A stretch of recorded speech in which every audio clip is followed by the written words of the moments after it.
नारी शक्ति के लिए और किसान के लिए, चारों को ध्यान में रखते हुए वो बजट लाने का उनका मोदी जी का विजन है। और उसी विजन को ध्यान में रखते हुए निर्मला सीतारमन जी का 23 तारीख को जो बजट आ रहा है, उसी विजन को ध्यान में रखते हुए बजट आए।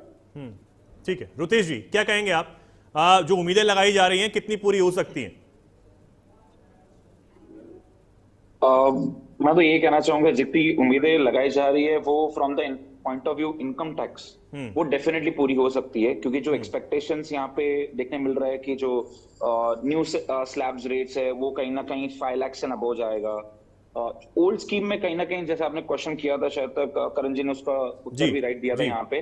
बट मैं थोड़ा सा एक पॉइंट ऐड करना चाहूंगा करण जी के क्वेश्चन में, आंसर में यहाँ पे। बेसिकली क्यों नहीं शिफ्ट हो रहे, बेसिकली जो ओल्ड न्यूज स्कीम में क्यों नहीं शिफ्ट करे, रीजन है कि कहीं ना कहीं अगर कंपैरेटिव आप इनकम टैक्स देखोगे तो 7.5 लाख एंड अबव वो कहीं ना कहीं उनको टैक्स चार्जेबिलिटी हो जाती है। बट जिसकी इनकम 7.5 एंड अबव है, कहीं ना कहीं उसको पूरा टैक्स लगता है from 3 lakh to and above. उसके अंदर कोई उसको रिबेट नहीं मिलता, कोई उसको डिडक्शंस नहीं मिलते। यही एक मेन रीजन है कि जहां पे न्यू टैक्स से ज्यादा लोग ओल्ड टैक्स प्रेफर करते हैं। क्योंकि कहीं ना कहीं अगर उनके पास जितने भी डिडक्शन जो उन्होंने ऑल लॉन्ग ईयर से प्लानिंग करके रखी है कि बॉस मेरा हाउस रेंट है, मेरा लोन है, ये बाकी जो अदर डिडक्शंस है, मेडिक्लेम है, तो ये मैं ऑलरेडी अवेल कर रहा हूं, तो मैं इनको क्यों छोड़ूं? जबकि मेरे को पता है कि अगर 7.5 अबव मेरा इनकम गया, I will be liable to be taxed full 3 lakh and above. तो कहीं ना कहीं वो एक पॉइंट है कि चेंज और shift from old scheme to new scheme नहीं हो रहा है। तो कहीं ना कहीं यहाँ पे गवर्नमेंट को एक इंपॉर्टेंस ये लाने की जरूरत है कि न्यू स्कीम का जो लेवल है दैट इज 7.5, वो कहीं ना कहीं 10 लाख पे लेके आना चाहिए, ताकि कोई एक जो रिबेट ओल्ड टैक्स में मिल रही है वो कहीं ना कहीं सब्स्टिट्यूट हो सके न्यू स्कीम के द्वारा। एंड ओल्ड स्कीम में मेरे हिसाब से जो करण जी ने राइटली पॉइंट किया कि 80C का जो डिडक्शन है that is like a decade old deduction, जो कि लास्ट 1.5 पे ही स्टक है। एंड आपने जैसे इन्फ्लेशन का भी रेट बताया था 2019 और 20 में 4.8% था, आज जो कि 6.6% है। तो कहीं ना कहीं इफाजा जो है वो हुआ है, तो कहीं ना कहीं डिडक्शंस भी उस लेवल पे इंक्रीज करना चाहिए, ताकि सैलरी जब इंक्रीज हो रही है तो कहीं ना कहीं डिडक्शन और pocket saving of the employees वो होनी चाहिए।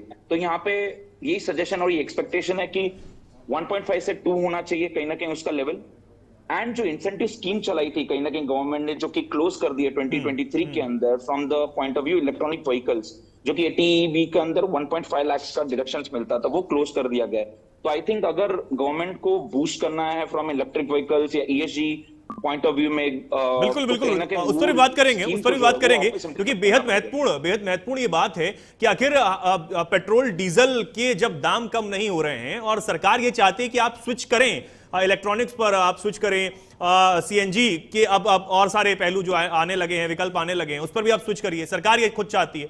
ठीक है, पुनीत जी मैं आपके पास आऊंगा, एक छोटी सी प्रतिक्रिया, उस पर हम ब्रेक पर चलेंगे, उसका वापस लौटेंगे, फिर चर्चा जारी रहेगी। पुनीत जी टैक्स को लेकर हिंदुस्तान की GDP तो महंगाई दर भी, तो हर चीज का प्रेरणा नहीं है। और पाकिस्तान तो हम बहुत अच्छे हैं। ठीक है, ठीक है रुतेश जी, ठीक है रुतेश जी मैं आपके पास आऊंगा। और हाँ जी कुछ कहना भी चाह रहे हैं आप? मेरा सवाल भी है सर, एक जल्दी से, इनकम टैक्स को लेकर जब बात होती है तो लोग जो है वो घबराने लगते हैं और कहीं ना कहीं दिल की धड़कनें बढ़ जाती हैं कि भैया इस बार जो है बदलाव आप भरपूर कीजिए, टैक्स बचा रहे, मिडिल क्लास की जेब में कुछ तो बचा रहे, सभी दे देंगे क्या? आपके क्वेश्चन पे मैं बाद में आता हूँ। मैं थोड़ा सा एक एड ऑन करना चाहूंगा यहाँ पे। जैसे ये बोल रहे थे कि बेसिकली गवर्नमेंट बेस्ड जितने भी कंपनीज या ऑर्गेनाइजेशन अरेंज हो रहे हैं या जॉब एम्प्लॉयमेंट्स क्रिएट हो रही है, आई थिंक कहीं ना कहीं एक प्राइवेट सेक्टर का रोल भी इसमें बहुत इंपॉर्टेंट है। तो अगर मैं जीडीपी के पॉइंट ऑफ व्यू से बात करूं तो 23.8% कैपेक्स कहीं ना कहीं प्राइवेट कंपनीज ने यहाँ पे जोड़ा था।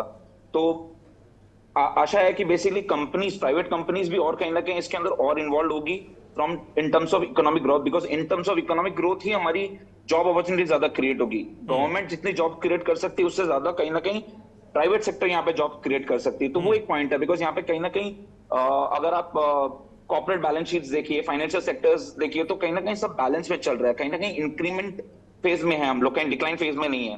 तो एक्सपेक्टेशन यही है कि प्राइवेट सेक्टर में और इन्वेस्टमेंट आए जैसे चाइनीज कंपनीज जो कि मूव आउट होना चाहती है फ्रॉम चाइना टू इंडिया, तो कहीं ना कहीं उनका ईज ऑफ बिजनेस यहाँ पे इंक्रीज होना चाहिए। जैसे पुनीत जी ने यहाँ पे कहा था ईज ऑफ बिजनेस जो कि खाली इन टर्म्स ऑफ पेपर है, but that has to be implemented now.